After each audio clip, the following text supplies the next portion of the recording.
ఎంతైతే అంత వేగంగా దీని పనులు చేయాలని, ఇదేదో మేస్త్రీలను తీసుకొచ్చి కట్టేదైతే దబదబ తెచ్చి 4 ఇటుక పిల్లలు అడ్డం పెట్టి 4 ఇసుక బస్తాలు వేసి వేసేటోళ్ళం.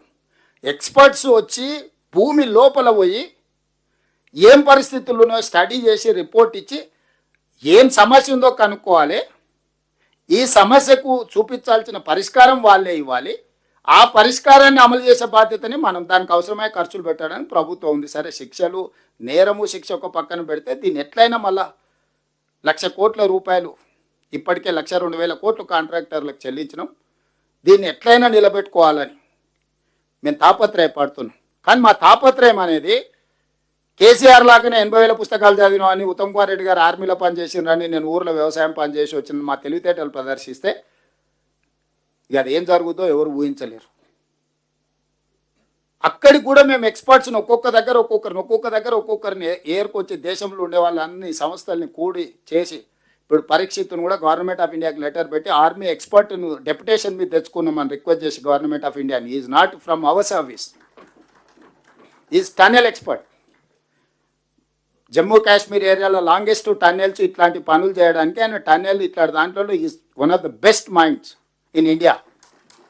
ఉత్తమ్ కుమార్ రెడ్డి గారు వారికి ఉన్న పరిచయంతో కనిపెట్టి చేసుకొని తెచ్చుకుంటే నేను పోయి నాకున్న పరిచయాన్ని బట్టి వారిని డెప్యుటేషన్ మీద తెలంగాణ స్టేట్ గవర్నమెంట్కి అటు శ్రీశైలం ఎస్ఎల్బిసి ఇటువన్నీ చేయడానికి ఆర్మీలో ఉండే ఎక్స్పర్ట్స్ని కూడా మనకున్న పరిచయంతో వాళ్ళందరినీ తీసుకొచ్చి ఈరోజు తెలంగాణ రాష్ట్రంలో మనం పనులు చేస్తున్నాం. ఒక పక్కన మనం ఇచ్చేస్తుంటే ఈరోజు మీరు నీళ్లు నింపుతారా లేదా, నీళ్లు ఎత్తుతారా లేదా, వారం రోజులు మాకు అప్పచెప్పండి, మా తడాకా చూపిస్తాం. ఏమన్నా ఇక నేను కాదు కానీ మా ఏ వస్తాడు అప్పచెప్పుర్రు అని ఈయన బయలుదేరాను. మరి దీనికి కారణం ఏంది?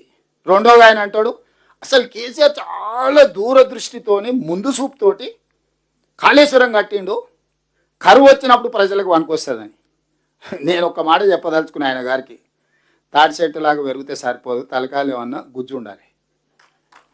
ఎందుకంటూ నీ మాట అంటే ఎల్నినో ద్వారా కరువు వస్తే వర్షాలు లేవు, వరదలు లేదు, తుఫాన్ లేదు, నీళ్ళే లేవు. మేడిగడ్డ అన్నారం సుందిలో ఎత్తేది ఎట్లనే? ఇవి కట్టింది దేంది? వరద నీళ్ళు, గోదావరిలో వరద నీళ్ళు ఉధృతంగా వచ్చినప్పుడు ఎత్తి దాచిపెట్టుకొనికే కట్టిరు. అంతేనా మిత్రులారా? ఇదేంది? దీని బేస్ ఏంది? ఫ్లడ్ వస్తుంది, ఫ్లడ్ వచ్చినప్పుడు వరద జలాలు 90 రోజులు వస్తాయి, 90 రోజులలో రోజుకు 2 టీఎంసీలు అయితే 180 టీఎంసీలు తీసుకెళ్ళి వేరే వేరే రిజర్వాయర్లలో మనం పోసుకోవాలనేది కదా మొత్తం ఈ ప్రాజెక్టు యొక్క ఫిలాసఫీ. మొత్తం స్థూలంగా ఈ ప్రాజెక్టు యొక్క ఆలోచన, అంచనా, నిర్మాణం ఉధృతంగా వరద జలాలు వచ్చినప్పుడు ఆ వరద జలాలు పోయి బంగాళాఖాతంలో కలవకుండా ఎంబడెంబడి వెతుకొని పక్కకు తీసుకెళ్ళి దాచిపెట్టుకోవాలనేది పెట్టినాం. ఎలినో వచ్చి కరువు వచ్చింది, వర్షాలు వస్తలేవు అంటే చూసినావా మా మామ ఎంత మేధావి, వర్షాలు రానప్పుడు కూడా మేడిగడ్డలు నీళ్ళు ఎత్తిపోయినకే డిజైన్ చేసిండు అని అల్లుడు చెప్తుండు. ఏమన్నా అసలు అంటే basic sense or common sense or అసలు కనీస అవగాహన పరిజ్ఞానం ఉన్నోడన్నా మాట్లాడే మాటలేనా? ఇక అమాయకంగా ఉన్నోళ్ళు ఉంటే అరే నిజంగానే ఇక్కడంతా కరువు వచ్చింది, మేడిగడ్డ సుందిల్ల అన్నారం నుంచి నీళ్ళు ఎత్తిపోసి ఉంటే మాకందరికీ నీళ్ళు వచ్చాయి కదా అని ఉత్తర తెలంగాణ రైతులందరినీ భ్రమలు కల్పించడానికి. వర్షమే వస్తలేదు, నీళ్ళే వస్తలేవు అంటే వరద ఎడికెళ్ళి వచ్చే, వరద వస్తే ఒడిచిపట్టుకోవడానికి ఉన్న అవకాశం ఏంది, ఎత్తిపోసేది ఏంది? ఈ ప్రాజెక్టే ప్రాణహిత చేవెళ్ళ కావచ్చు, లేకపోతే పేరు మార్చిన కాళేశ్వరం కావచ్చు, అత్యధిక వర్షము, వరద, తుఫాను వచ్చినప్పుడు 2-3 వేల టీఎంసీ సముద్రంలో కలుస్తున్నాయి. ఎంబడెంబడే ఇందులోకి వెళ్ళి పంపులు, లిఫ్టులు, బ్యారేజ్లతో ఎత్తిపోసి శ్రీపాద ఎల్లంపల్లి నుంచి బయటికి తీసుకొచ్చి మల్లన్న సాగరు, కొండపోచమ్మ, రంగనాయక సాగరు, రకరకాల రిజర్వాయర్లు అప్ టు చేవెళ్ళ వరకు నీళ్లు ఫటాఫట్గా తరలించేసి అన్ని పంపులు, లిఫ్టులు పనిచేపించి ఆ నీళ్లు తీసుకెళ్ళి రిజర్వాయర్లలో నల్లు వచ్చినప్పుడు మనం ఇంట్లో బిందెలలో, కుండలలో, చెంబులలో లేకపోతే బకెట్లలో పట్టి పెట్టుకుంటాం. గంట సేపు నల్లు వస్తే ఏం చేస్తాం? ఇంట్లో ఎన్ని ఖాళీ ఉన్నాయో అన్నీ నింపి పెట్టుకొని ఆ పక్కకు పెట్టుకుంటాం. మళ్ళీ 24 గంటలు నల్లు వచ్చే వరకు పొదుపుగా వాడుకుంటాం. ఇదే సూత్రం ప్రాణహిత చేవెళ్ళ కావచ్చు, లేకపోతే ఈరోజు కాళేశ్వరం. అసలు నల్లనే రాలేదు, బిందెలలో నింపు, కుండలలో నింపు, బకెట్లలో పట్టేసి పైన ట్యాంక్కి ఎక్కి మా మామ అయితే అద్భుతంగా ఎక్కిస్తున్నాడని అల్లుడు సర్టిఫికెట్ ఇస్తున్నాడు. ఈరోజు ఈ అన్నిటి పరిస్థితులకు కొడుకేమో మా అయ్యకు అప్పచెప్పని, అల్లుడేమో మా మామ ఎంత గొప్ప సూత్రం కనిపెట్టిండో చూడండి అని నేను ఒకటే అడగదలుచుకున్నా. ఇవాళ 9.5 ఏళ్ళు మీకు అప్పచెప్తే 8,21,000 కోట్ల రూపాయలు అప్పులు చేశారు. 3 ఏళ్లలోనే 38,000 కోట్ల రూపాయల ప్రాణహిత చేవెళ్ల ప్రాజెక్టును 1,47,000 కోట్ల రూపాయలకు అంచనా పెంచి 1,02,000 కోట్ల రూపాయలు పేమెంట్ చేసి కట్టి ప్రారంభించిన 3 ఏళ్లలోనే కాళేశ్వరం కాస్త కూలిపోయి కూలేశ్వరం అయి కూర్చున్నది. మీకు అందిస్తే చేసిన నిర్వాకం అనేది దీన్ని విధ్వంసం అంటారు.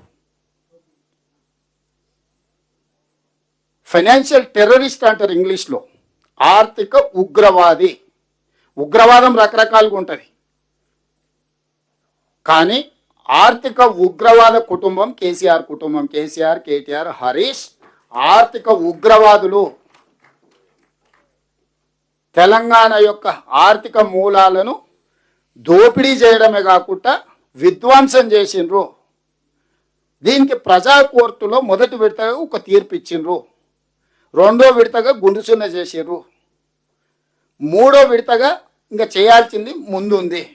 సో ఈ మొత్తం అప్పుడే ఆ నేరాలన్నిటి మాఫ్ అయిపోయినట్టు అప్పుడప్పుడు 15 ఆగస్టుకు 26 జనవరికి నేరగాళ్లకు, తీవ్రమైన నేరాలు చేసిన వాళ్ళకు కూడా అప్పుడప్పుడు క్షమాభిక్ష పెడుతుంటాం, వానికి మార్పు వచ్చిందేమని. వీళ్ళు మారేటోళ్ళు కాదు, వీళ్ళు ముసుగు తోడుకొని ఉంటారు. తెలంగాణ ఉద్యమంలో ముసుగు తోడుకొని మభ్యపెట్టి మోసం చేసి అబద్ధాలు చెప్పి అధికారంలోకి వచ్చారు. వచ్చిన కాడి నుంచి దోపిడీకే ప్రాధాన్యత ఇచ్చిండ్రు.